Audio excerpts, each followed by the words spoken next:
Minister Tito Mboweni gave his maiden medium-term budget statement after being at the helm for just 2 weeks. And Treasury expects a 27.4 billion rand revenue shortfall for 2018. But let's unpack that and also what was said and more importantly, what was not said with my two guests. And I have with me, joining me via Skype, Economist at Momentum Investments Sanisha Packirisamy, and here in studio I'm joined by Jeremy Lang, who's Regional General Manager at Business Partners Limited. Sanisha, Jeremy, thanks so much for joining us this morning. Good morning. Thank you. Let me start by just pulsing both of you first and foremost about what your thoughts are following that particular speech by Minister Tito Mboweni. Jeremy, starting with you. Yes, I think one was expecting some more optimism, but a very harsh reality of where our economy sits at the moment in terms of the lack of growth, already being reduced from the 1.5 to around about 0.7%. And I think secondly, the deficit, as you've mentioned, is a bit bigger than we expected it to be. So some tough things for the Finance Minister to sort out. Sanisha, your thoughts? My thoughts precisely. The immediate market effect was quite negative. And it's becoming a really tough balancing act between having fiscal discipline in place and protecting growth. So, last week I was having a conversation with another economist, researcher, about the economy, broadly speaking, especially our debt to GDP ratio and how over the last 10 years or so, that particular debt has actually doubled in 10 years.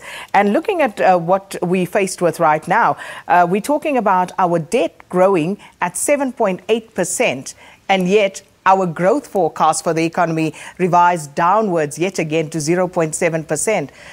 What is going on and what needs to give here, Jeremy? Yes, I think we're now reaching levels that does not become healthy for the economy.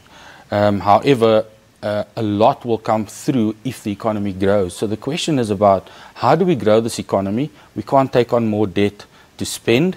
So one needs to also come back to, there was some figures released around wasteful expenditure through state-owned entities, wage bills, that's really above the budget as well. So we need to constrain the costs a little bit. And also we need to look at markets beyond our borders. If the economy is not growing within the boundaries of South Africa, what markets and opportunities lie beyond our borders? Because we do produce good enough goods and services to take across the borders. Sanisha, I feel like I'm sounding a bit like a stuck record because I keep saying we need to now move beyond the rhetoric. We need to stop saying, what is right, what is wrong, and start doing the things to move this economy in a positive trajectory. So as things stand right now, clearly, the things that Jeremy mentions, there are structural issues that we are not dealing with. So when and how do we move towards that point where we start fixing things? I think you're absolutely right, Sakina. It's all really about structural reform, about trying to make the market more competitive in order to allow prices to come down for consumers. It's also important about opening our markets so we can trade a bit wider. As our gentleman has mentioned, we also need to start trading with our African partners, especially in an environment where US President Donald Trump is now considering trade protectionist measures. We have to start looking in our own continent in order to extract some value. And then we've got the SOEs, and they seem to be an eternal drain on the fiscus. 5 billion going to SAA. You've got another 1.2 billion to SA Express. And it just adds up and it adds up as you go through the list. But the minister mentioned structural reform, some reforms at these SOEs, Jeremy. But what does that mean? What sort of reforms do we actually need to see at these SOEs to turn the tide? Yeah, I think the one good example is Telkom that he mentioned yesterday, and how that has panned out in fact, the word he uses, reconfigure, and one still needs to unpack what he means by that. But I think accountability, discipline, and also those who are transgressing that they are properly dealt with, because if nothing is being done, it will not stop. Yes, a lot has come to the fore, and there is the commissions and so on going on, but unless true accountability really comes to the fore and those who have transgressed are adequately dealt with, I don't think it's going to stop. So we really need things to be pinned down. Things are being unraveled and being found out, but it's now dealing with them that's going to be the issue. And, I resonate with what Jeremy is saying, Sanisha, because, yes, it's the accountability that is hugely lacking. But when the minister also talks about reconfiguring these SOEs, there's a little alarm that goes off that says, are we paving the way for some form of privatization, maybe partially at some of these state-owned enterprises? What is your take on that?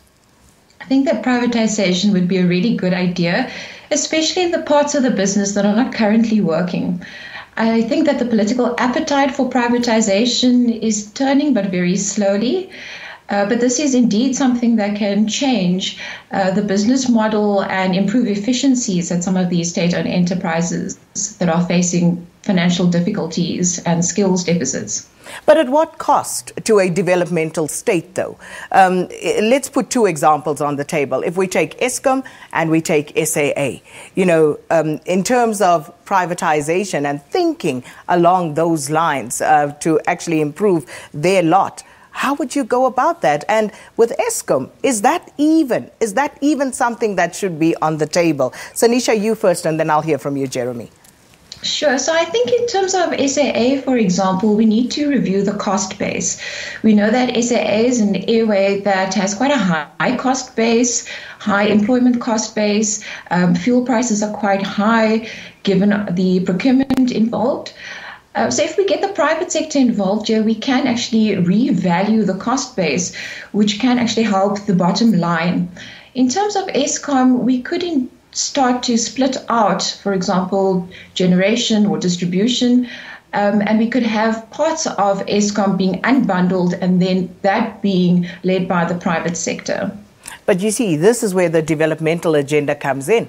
Because if you look at what Eskom was supposed to do, according to their own financial report, in terms of electrifying South Africa, some of the targets not being met across the country.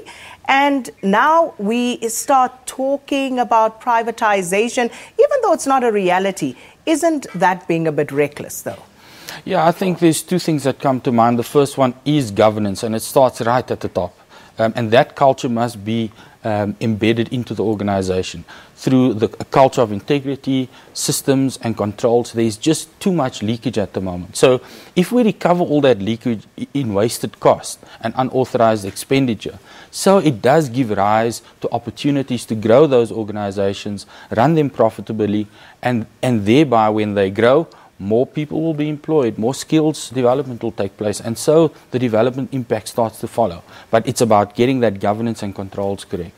And what seems a lot more doable, or at least on the surface, is when the minister says, let's cut, the number of cabinet ministries to maybe 20 or 25 from the current 35 ministerial portfolios that we have. But how easy or difficult would it be to do that sort of restructuring, Sanisha? I think those sorts of decisions can be quite politically challenging. It's not really only the cabinet size that's quite bloated. I mean, if you look at our civil servant wage bill, that's also quite bloated, and we have quite a few public sector workers on the books. Now, I think that by curbing the number of public sector workers, we could already start reining in expenditure. So I think it's a little bit further than just, the cabinet ministers. But then, obviously, the unions will enter, through the left and start telling us no. You can't do that, especially not with the current jobs bloodbath that we are facing, the unacceptably high levels of unemployment in the South African economy at the moment. Is that even something that government can actually tinker with? Yes, it's a very fine balance because on either extreme, you're going to upset either one party or the other. And so to find that balance is absolutely key. I think there is room maybe to combine some of the cabinets perhaps, but within that also find opportunities either to redeploy or better utilize skills, but in a different form, because at the moment things are just staying the same and some change needs to take effect. Well, ultimately, it all comes down to growth. How do we get the economy to grow? And 30 seconds to both of you, just to maybe give some tips, because I'm not hearing it. I'm not seeing it. You have any ideas? Yes, I think we're limited by our increase in debt. I don't think there's much more room in the taxes in increasing it. So I'm really saying we need to start looking at taking our products beyond our borders and exploring markets north of our continent, of our country, and even beyond the oceans into other continents. We really do make good enough products and services to take it there. Sanisha? I think a number of positive reforms came out in the recent stimulus package that was announced. So, for example, we're releasing broadband spectrum, which means that data costs can be cheaper, the market can become more competitive. If we start improving efficiencies in the product and the labor market, we could also release higher growth rates over time. But it really is at this juncture where we need to make the very hard decisions to boost growth in the longer term by instilling the structural reform measures today. Well, unfortunately, we have to leave it there. Thank you so much to our guests, economist at Momentum Investments, Sanisha Packirisamy, and Jeremy Lang, Regional General Manager at Business Partners Limited. And they just gave us some reaction to Finance Minister Tito Mboweni's medium-term budget speech.